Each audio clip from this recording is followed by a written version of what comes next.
ஒரு அக்கா வந்து கமெண்ட்ல கேட்டிருந்தாங்க. அவங்களுக்கு லூஸ் மோஷன் ஆயிடுச்சாம். ஸோ அந்த டைம்ல வந்து பேபி கேர் பண்ண முடியல. என்னால ஃபுட் எதுவுமே சமைக்க முடியல அப்படின்ற மாரி அவங்களுடைய ஃபீலிங்ஸ ஷேர் பண்ணியிருந்தாங்க. ஸோ அவங்களுக்கு தான் இந்த வீடியோ. இது நிறைய மதருக்கு வந்து யூஸ்ஃபுல்லா இருக்கும்னு நான் நினைக்கிறேன். அம்மாவுக்கு லூஸ் மோஷன் ப்ளஸ் வாமிட்டிங் வந்தா 2 வயசு குழந்தைய எப்படி பார்த்துக்கிறது அப்படின்றது தான். அந்த குழந்தையும் பார்த்துக்கணும். ப்ளஸ் இவங்களுடைய ஹெல்த்தும் வந்து நல்லா பார்த்துக்கணும். டீஹைட்ரேஷன் தடுக்கும் வழி, அந்த சிக்கான மம்மி வந்து பேபி கேர் பண்ணுறதுக்கு 3 ட்ரிக்ஸு, செய்யக்கூடாத தப்பு, டாக்டர் வந்து எப்போ போய் பார்க்கணும் அப்படின்ற மாதிரி நான் வீடியோவில் நான் ஃபுல்லாக ஷேர் பண்ணியிருக்கேன். ஸ்கிப் பண்ணாமல் பார்த்துக்கோங்க.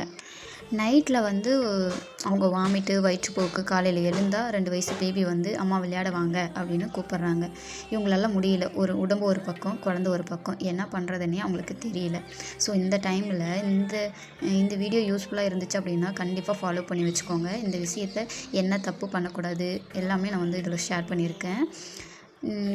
ஃபஸ்ட்டு என்ன அப்படின்னு பார்த்தீங்கன்னா, நேற்று என்ன சாப்பிட்டாங்க அப்படின்றத அவங்க கவனிச்சிருக்கணும்.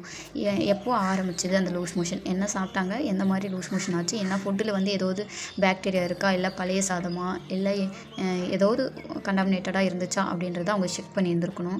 ஸோ அப்படி செக் பண்ணியிருந்துருக்கணும். செகண்ட் ஒன் பார்த்தீங்கன்னா, டீஹைட்ரேஷன் சிம்டம்ஸ் வந்து அவங்களுக்கு காமிச்சிருந்துருக்கும். அதாவது தலை சுற்றுற மாதிரியோ, மயக்கம் வர மாதிரி அந்த மாதிரி இருந்திருக்கணும். ஸோ அதில் வந்து கவனம் இல்லாமல் இருந்திருப்பாங்க. ஸோ அதனால் ரொம்ப அதிகமாக போகிறதுக்கான வாய்ப்பு இருந்திருக்கும். முக்கியமான பாயிண்ட் வந்து அம்மா முதல்ல நல்லா இருந்தால் மட்டும்தான் பேபி வந்து பார்த்துக்க முடியும். ஸோ அம்மாவோடைய ஹெல்த் வந்து ரொம்ப முக்கியம். நீங்கள் வந்து ஸ்ட்ரெயின் பண்ணி எல்லாத்தையும் செய்யும்போது பேபி மட்டும் பார்க்கணுன்னா உங்களுடைய ஹெல்த்தை நீங்கள் எப்போ கவனிப்பீங்க? உங்களுடைய ஹெல்த்தையும் கவனிச்சுட்டு அதுக்கப்புறம் பேபியும் வந்து நீங்கள் கவனிச்சிங்கன்னா ரொம்ப நல்லது. டிப் நம்பர் 1 என்ன அப்படின்னு பார்த்தீங்கன்னா, ஓஆர்எஸ் பவுடர், ஓஆர்எஸ் ப்ளஸ் தண்ணி 10 நிமிஷத்துக்கு ஒரு மடங்கு ஒரு அடியாக குடிக்காதீங்க. கொஞ்சம் கொஞ்சமாக வந்து நீங்கள் குடிச்சிங்க அப்படின்னா உங்களுக்கு அதிகமாக வந்து லூஸ் மோஷன் போகாமல் கண்ட்ரோல் ஆக வாய்ப்பு இருக்குது. ஸோ 2 வயசு பேபியை எப்படி சமாளிக்கிறது அப்படின்னா 3 ட்ரிக்ஸ் நான் சொல்கிறேன். செல்ஃப் கார்னர், அதாவது நீங்கள் பக்கத்தில் இருந்தீங்க அப்படின்னா இந்த டைமில் வந்து உங்களால் ஓடி போய் அவங்களால பிடிக்க முடியாது. அவங்க கார்னரில் ஏதாவது பால்கனி கார்னரில் நிற்கிறாங்க, அந்த மாதிரி பட்சத்தில் உங்களால் போய் அவங்கள கவனிக்க முடியாது. ஸோ அந்த டைமில் நீங்கள் உங்கள் பக்கத்துலேயே உங்கள் பேபியை வச்சுக்கிறது நல்லது. ஏன்னா அவங்களும் வந்து கீழே விழ மாட்டாங்க, நீங்களும் வந்து சேஃபாக ரெஸ்ட் எடுத்த மாதிரி இருக்கும். அதுக்கு என்ன பண்ணணும் அப்படின்னா, ஒரு பாயை விரிச்சு போட்டுட்டு ஒரு பொம்மையோ புத்தகமோ இந்த மாதிரி எல்லாம் அவங்கக்கிட்ட கொடுத்துட்டு விளையாட சொல்லுங்கள். இல்லை அப்படின்னா கார்ட்டூன் எல்லாம் போடுங்க.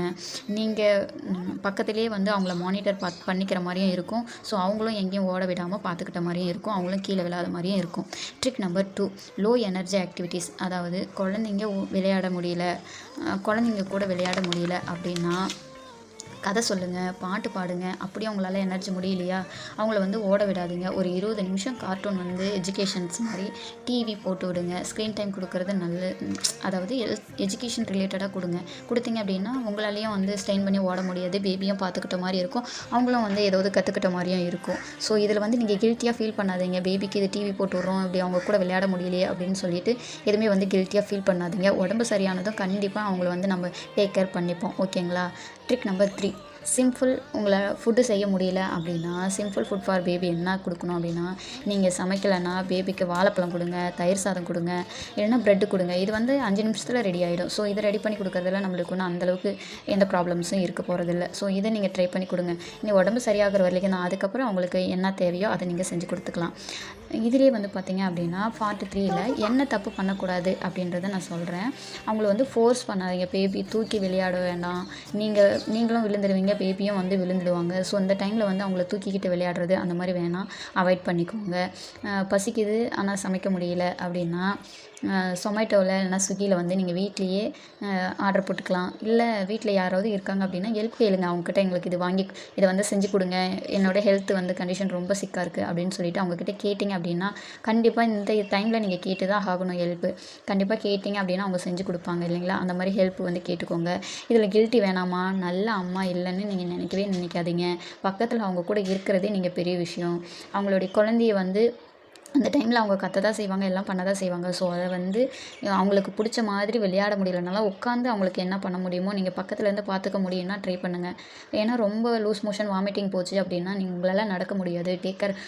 நீங்களே டேக் கேர் பண்ணுறதுக்கு ரொம்ப கஷ்டமாக இருக்கும். ஸோ இன்னொரு பேபியும் பார்க்கணும் அப்படின்னும் போது ரொம்ப கஷ்டம் தான். ஸோ இந்த டைமில் நீங்கள் ரெஸ்ட் எடுத்திங்கன்னா தான் உங்களுக்கு நல்லாயிருக்கும், நல்லா இருக்கணும்னு தோணும். ஸோ இந்த டைமில் முடிஞ்ச வரைக்கும் பேபியும் பார்த்துட்டு நீங்களும் பார்த்துக்கணுன்னா முடிஞ்ச வரைக்கும் ஒர்க் பண்ணாமல் யார்ட்டாவது ஹெல்ப் இருந்தால் ஹெல்ப் கேளுங்க. கேட்டுட்டு குழந்தைங்கக்கிட்ட சொல்லுங்கள், கண்ணு அம்மாவுக்கு முடியல தங்கம், நீங்கள் கொஞ்சம் நேரம் விளையாடுங்க, அதுக்கப்புறம் தூங்குங்க, அம்மா பக்கத்துலேயே இருங்க அப்படின்னு சொன்னீங்கன்னா அவங்க புரிஞ்சுப்பாங்க.